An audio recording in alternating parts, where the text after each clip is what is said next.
We're always told to trust the science. But what if the way science actually works isn't what we think it is at all? Today, we're looking at science's hidden flip side. What if I told you that our whole idea of scientific proof is kind of backwards? That the real goal of science isn't to prove that our theories are right, but to get incredibly good at proving them wrong? It's an idea that just flips our whole understanding of knowledge on its head, turning science into this powerful engine for finding our own mistakes. We've all heard this, right? It's the ultimate trump card in any argument. The conversation just stops. But if you actually stop and think about what it means to prove something scientifically, you start to unravel this really wild story about how we know what we know. So let's dig into that. This whole idea of proof. Is it really what we think it is? This gets right to the heart of how science is supposed to work. So this is the classic recipe, the one most of us probably learned back in school. You go out, you observe the world, you collect facts, and you build up from there. You see one white swan, then 100, then 1,000, and eventually you make that leap. You generalize. All swans are white. This is called inductive reasoning. And it sounds so neat, right? So logical. Problem is, there's a massive philosophical brick wall that this whole idea just smacks right into. And the guy who built that wall was the brilliant Scottish philosopher David Hume. He pointed out that no matter how many times you see the sun rise, you never actually see the reason it has to rise tomorrow. You just expect it to out of habit. In the same way, how can you ever be 100% certain that the very next swan you see won't be, say, black? And this is the absolute key. There's this incredible imbalance. To actually prove the theory all swans are white, you'd literally have to see every single swan that has ever existed or will ever exist. That's impossible. But to disprove it, all you need is one. Just one black swan, and poof, the entire theory is logically destroyed. That asymmetry is everything. Now, this problem was a huge deal. It haunted philosophy for 200 years, making science seem like it was built on shaky ground. But then, a thinker came along with a radical idea that completely saved the day. The philosopher Karl Popper came along in the 20th century, took one look at this problem, and just completely flipped the script. He basically said, you know what? Forget trying to prove things true. That's a fool's errand. The real game, the only thing that makes logical sense, is trying to prove theories false. And this led to Popper's famous dividing line between real science and everything else, falsifiability. He said for a theory to even count as scientific, it has to be vulnerable. It has to make a risky prediction. It has to stick its neck out on the chopping block and say, if you ever see this happen, then my entire theory is wrong. So the new scientific method is this constant battle. You make a bold guess. Then you don't go looking for evidence that you're right.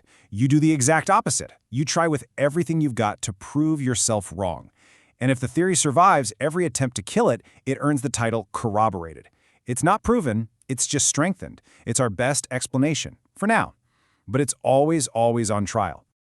Okay, so Popper's idea is super clean, really logical. But is that actually how scientists behave in the real world? Another thinker took a look at the messy history of science and saw something very different. We have this beautiful, logical system from Popper where science just marches forward, testing and tossing out bad ideas one by one. It's this nice, smooth, linear process of getting closer to the truth.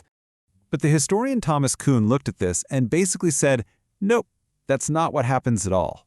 He argued that the history of science isn't some straight line. It's actually defined by these violent, chaotic revolutions. And Kuhn's huge, game-changing idea was the paradigm.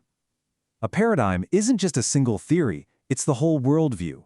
It's the textbooks, the equipment, the unspoken rules. It's like the entire operating system that a whole generation of scientists works within. Kuhn said that for long stretches of time, scientists are just doing normal science, which is really just solving puzzles inside the current paradigm. But then weird results, anomalies, start piling up. Little things that just don't quite fit.